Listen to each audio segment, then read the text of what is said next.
The hot wind of the Iranian plateau carries the scent of dry earth and ancient stone. Imagine you are standing at the foot of the great staircase of Persepolis. It is a quiet afternoon, and the sun is beginning to dip behind the jagged mountains in the distance.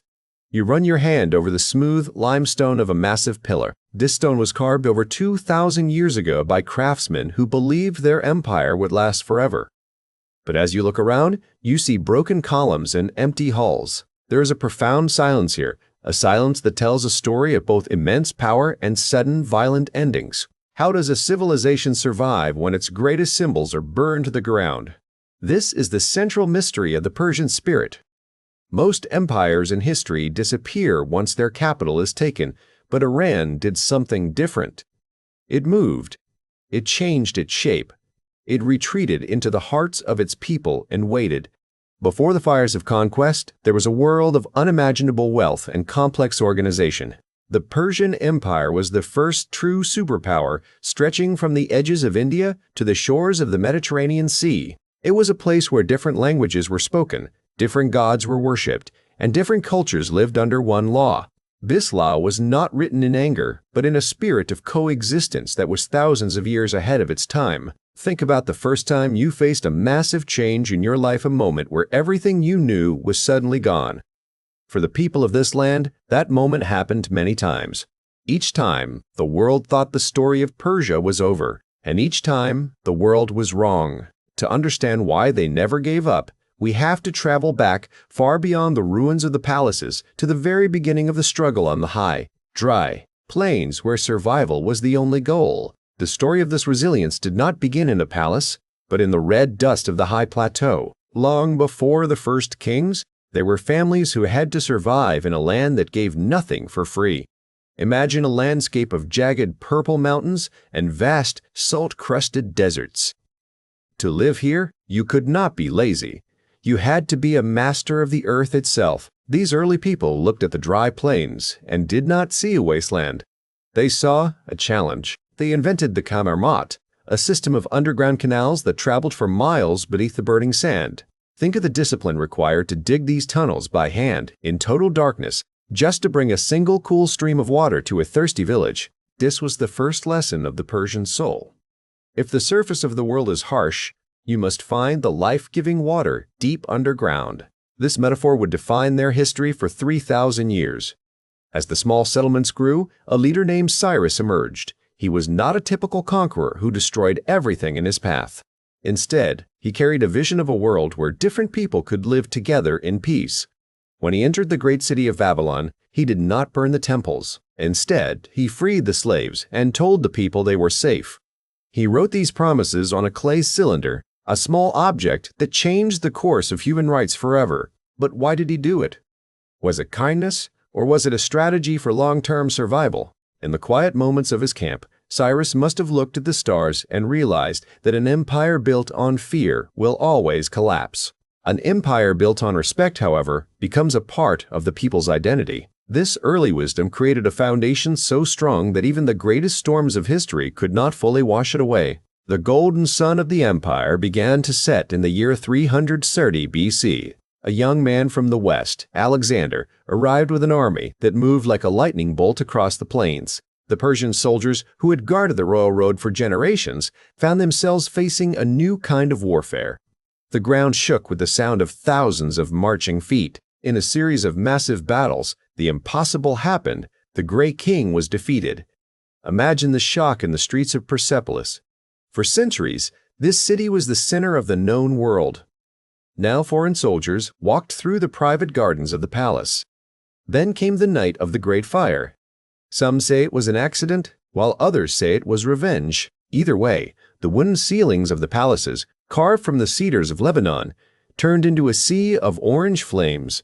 The heat was so intense that the silver and gold decorations melted and ran down the stone walls like tears. As the smoke cleared the next morning, the survivors looked at the black ruins of their world. Their king was dead, their treasury was empty, and their pride was shattered. Alexander wanted to turn the land into a Greek province.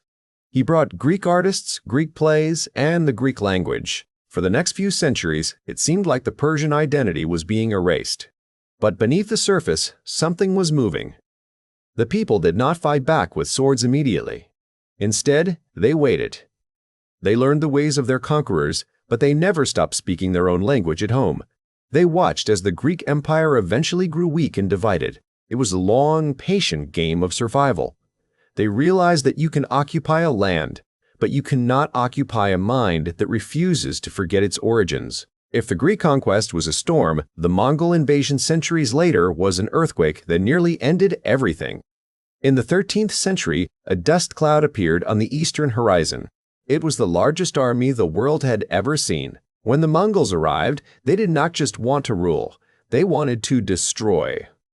Cities like Merv and Nishapur, which were centers of science and art, were turned into piles of rubble in a single week. Imagine the terror of a scholar in a library holding a manuscript that contained the medical knowledge of 1,000 years, hearing the sound of the city gates breaking open. Millions of people lost their lives.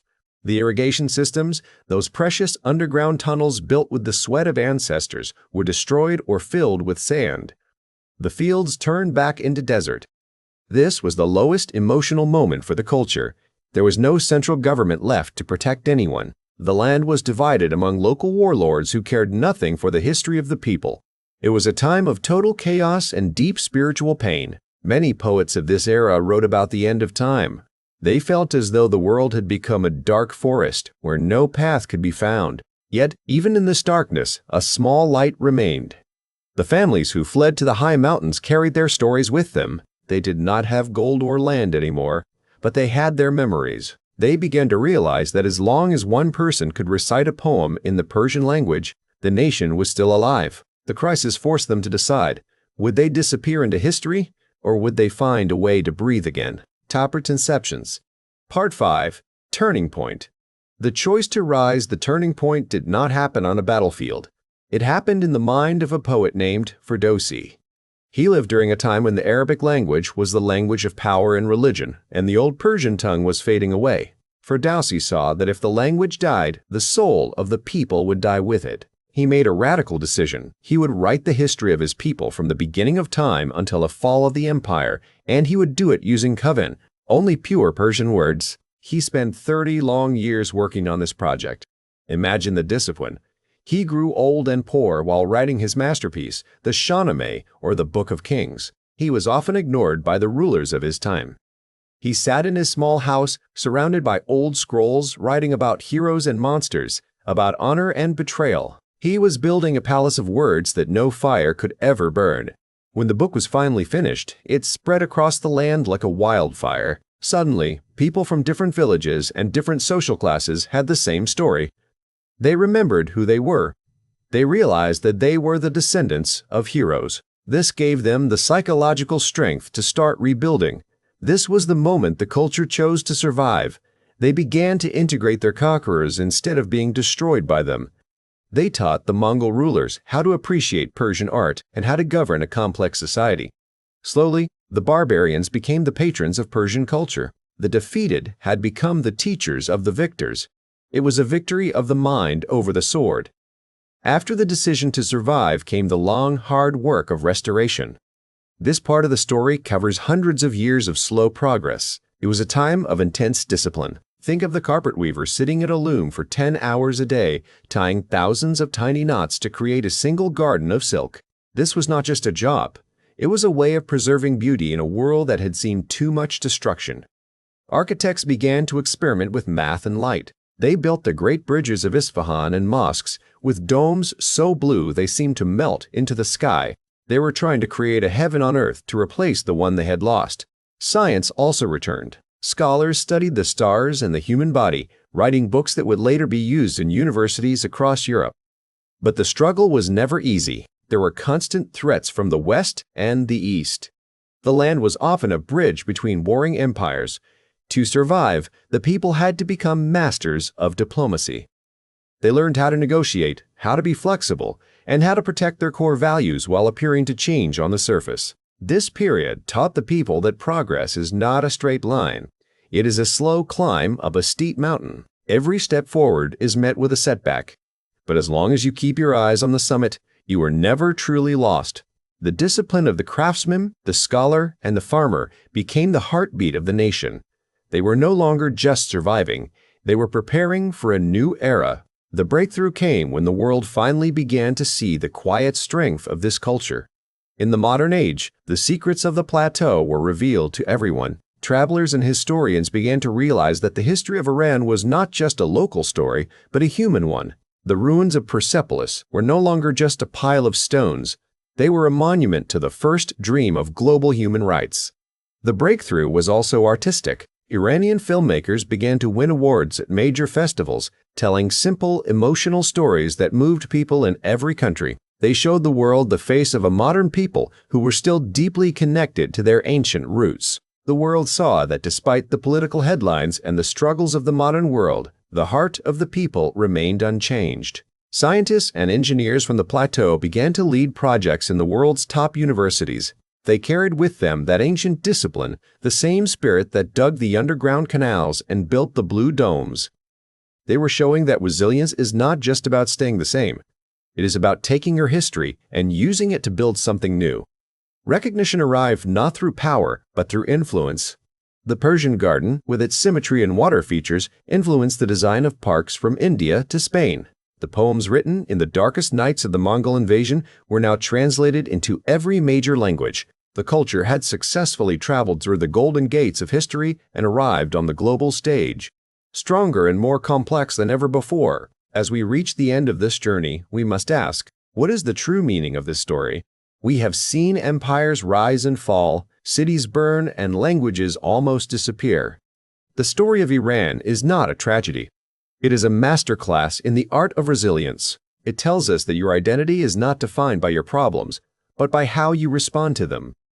Resilience is like the Persian carpet we discussed earlier. It is made of thousands of individual threads, some dark and some light. Alone, a single thread is weak and can be easily broken. But when they are woven together with discipline and a clear design, they create something that can last for centuries. Your life is also a carpet. Every failure, every crisis, and every turning point is a thread that adds to your strength. The people of the plateau learned that they could not control the wind, but they could build a windmill. They could not stop the desert, but they could find the water hidden beneath it. This is a philosophical insight that applies to every learner, every worker, and every family today.